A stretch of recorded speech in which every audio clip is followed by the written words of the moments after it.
real here, Canadians, fellow Canadians. I shouldn't even be laughing because this shit is really dead serious here. But here we got now the National Post, and this is like within the last 6 months.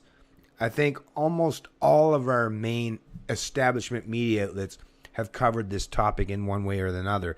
And now after the NDP gaining their majority political power in Alberta, now you got even the National Post, which, I mean, predominantly espouses to be a conservative media outlet, right?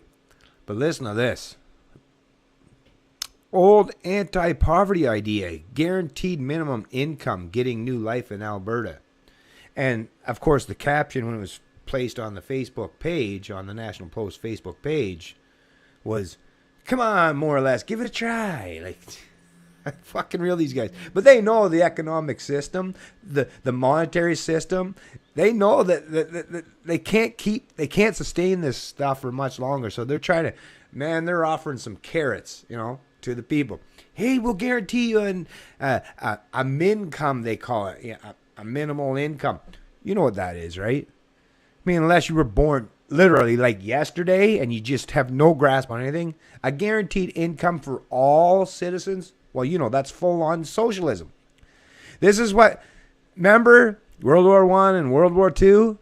That's the whole reason, supposedly, well, all the politicians, all the media outlets back in the day, that was the whole reason why we went to war, right? And the Cold War, communism, all these forms of collectivism was what we Westerners, Canadians, Americans, Britain, we were fighting against that very ideology. Millions of our people like myself, like grandparents and great, they died, gave their lives to fight against this forced subjugation. Because, how do you get a guaranteed income? If you're not a productive member of society, how do you get a guaranteed income? How does the government give you money that you haven't earned? Well, they have to take it from someone else. They have to steal from the productive members in society to give to the non-productive members in society. This is everything that World War I and World War II, the two world wars that every one of you have learned about in history, was against this shit, and now that's what they're trying to espouse because they know the gig's up now, so they're trying the same fucking thing. It's like, what, we got to go through another couple world wars to fight these fucking new idiots that have completely fucked things up, and now us younger generations, what, we're supposed to sacrifice, millions of our successive generations or all of our productive capacity? No, see, we're much smarter than you fucks could ever give us credit for. From Generation X on down, and I recognize that there are a lot of people even in my own generation, Generation X, I recognize they're still them, that they're so indoctrinated by not just government, but their mommy and daddy, or the religion that their mommy and daddy or their grandma and grandpa taught them. Yeah, they'll still fall for your shit. And I get that you've worked really hard and put a lot of money in the education system to try to indoctrinate my kids and the millennials and stuff. But, I just, part of me tells me that the internet, the age of information, I think you're going to lose this battle. I think this is going to be the first time in human history that the collectivists, the mysticists, the ones that espouse central planning, forced subjugation, coercion, and slavery, I think you're going to lose this battle. I know you're pulling all the stops. You're pulling all the strings. You got the media, corporations, government. You got a lot of money, but you got the wrong ideas. I don't have none of what you have, but I have truth, logical consistency, principles, morals, and genuine ethics to back me up. And as long as I can put them forward, and as long as there's enough humans left on this planet that are smart enough to recognize truth from fiction, you fuckers are going to lose this battle in the long run. But you keep this shit up. I expect you will.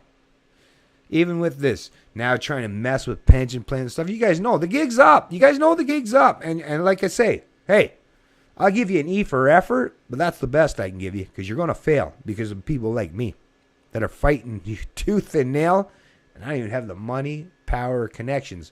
But thanks to technology and the internet and the ability to put what I got to say forward to, thousands, hundreds of thousands, millions of people, ultimately, when it's all said and done, yeah, I'll battle you. I'll take you on. With its economy tethered to oil prices, Alberta is known for unconventional, even experimental economic policy. When he was Alberta's finance minister, Stockwell Day implemented Canada's only flat tax. Ralph Box, also called prosperity bonuses, redistributed a massive temporary surplus through payouts to citizens while also respecting the province's value of freedom from government bureaucracy. Now, with oil prices in the tank and the NDP holding a new majority, a new experiment may be in the works. Now, like I've said on a couple of videos prior, I mean, in Canada, even the ones that self-describe themselves as conservatives in Canada, and I mean, Harper has turned the PCs, his federal PC party, into the Harper conservatives. He tried to twist and distort a little bit. But look at his, like I said, reality and rhetoric, remember? Rhetoric, if the reality don't match the rhetoric, then you have to learn to separate that out.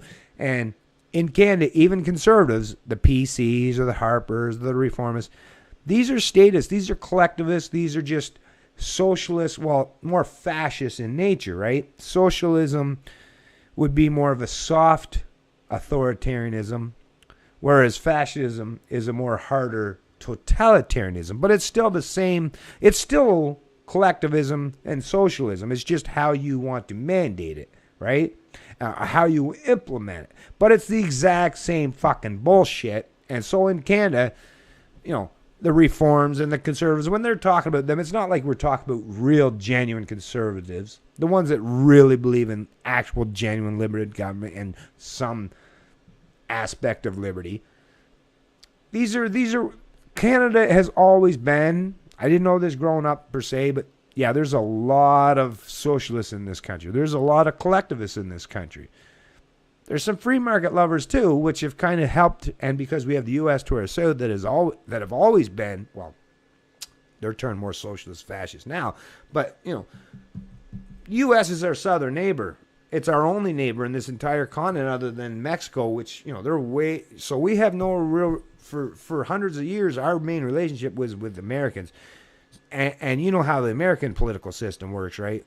Being, it's a republic, right? Instead of a constitutional monarchy, what we are.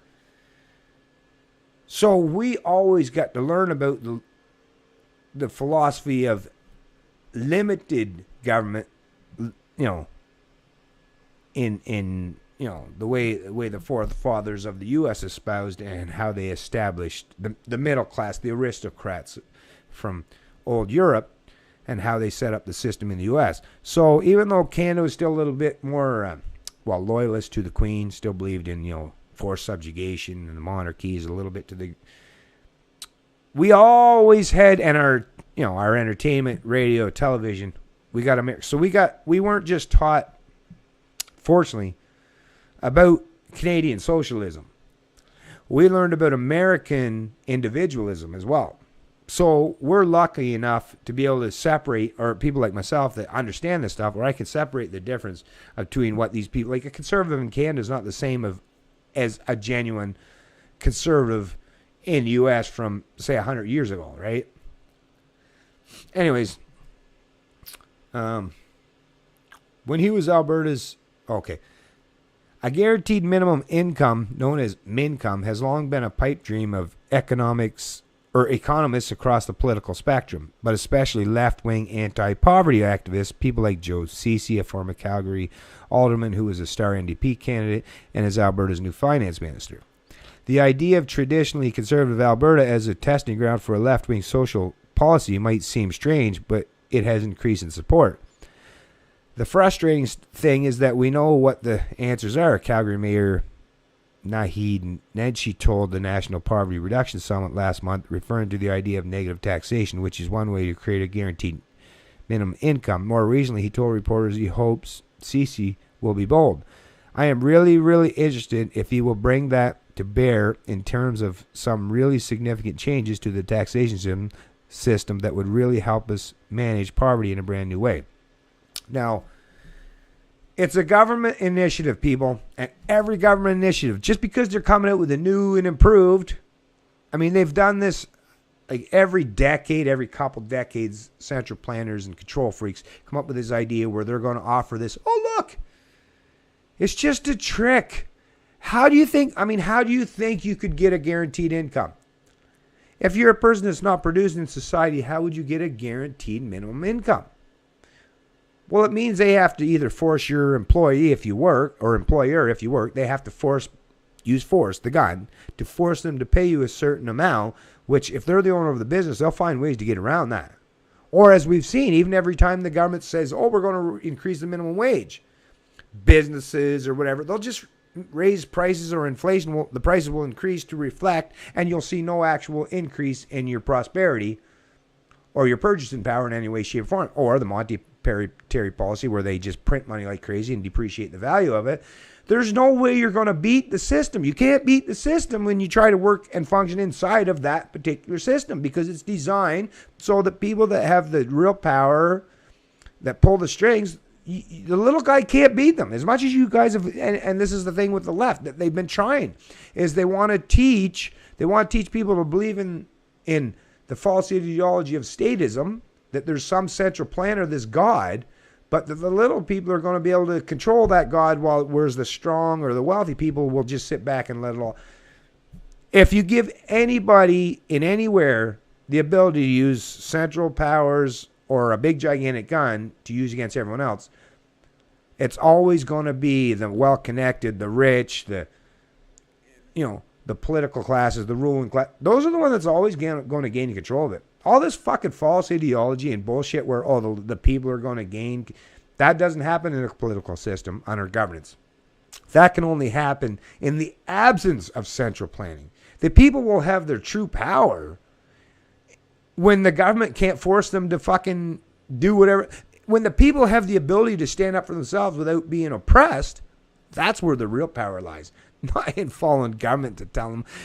I just don't know how there's still people left that are alive on this planet. Well, yes, I do, because propaganda by the media and the political classes, I mean, look at how widespread it is. Look at how much work they got to put in to keep your mind conformed to their bullshit ideologies. You really need to smarten up, people. Wake the hell up. There's no such thing as a guarantee. I mean, if there is a guaranteed income, it just means that they're going to find other people to steal from to pay for you.